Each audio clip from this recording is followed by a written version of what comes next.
My partner has been sick with COVID for 27 days now, going on day 28, and a lot of people are confused about her still testing positive and if she is still transmissible, or in other words, if she's still transmitting COVID, where people are misunderstanding population statistics versus individual case-by-case basis. So a couple of them are, my understanding was that after 14 days, even with a positive rapid, if you are not exhibiting any symptoms, you are likely not shedding live virus. Another one had a big fight with a friend when her doctor told her she wasn't contagious after 5 days, even though her rapid test was still positive. Our pediatrician just told us that since our 2-year-old has no more symptoms and past 10 days she isn't contagious, all the different info is confusing. Any idea why your partner is still testing positive for so long? Also, what do doctors say after 10 days, even if positive, you're not contagious anymore?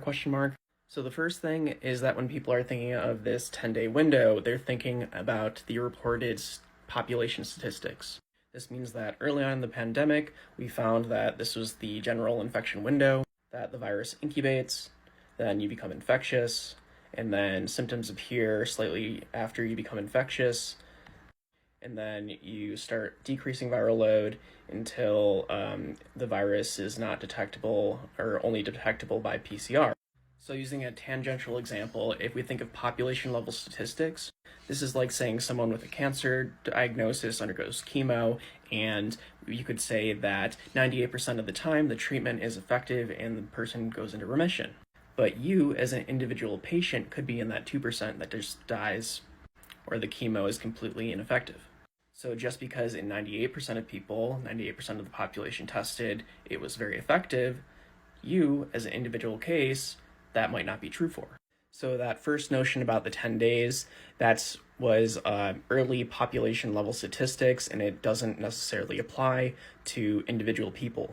However, the general trend where you go from initial infection, and then the virus increases, and then the virus decreases over time to becoming undetectable, that is going to be true in everybody. But this time scale at the bottom, that's what's going to be different. And then having a infectious period within your viral persistence period will also be true. So in general, this end of period here, when you're testing negative on the rapid test, will generally coincide with the end of transmissible virus or within a few days of the end of transmissible virus. So the general rule of thumb is that if you are still testing positive on a COVID test, then you are still transmitting virus. However, even after you first test negative, you can still be transmitting for a couple days to up to a week. This is all dependent by an individual basis. So let's talk about my partner specifically. So she was infected, and then in our possible infection zone was 2 days before she started showing symptoms. So she very quickly went up into a transmissible infectious area. She developed symptoms. Her virus load was pretty high. She took Paxlovid. Paxlovid decreases the viral load. So instead of being up here, the viral load was down here.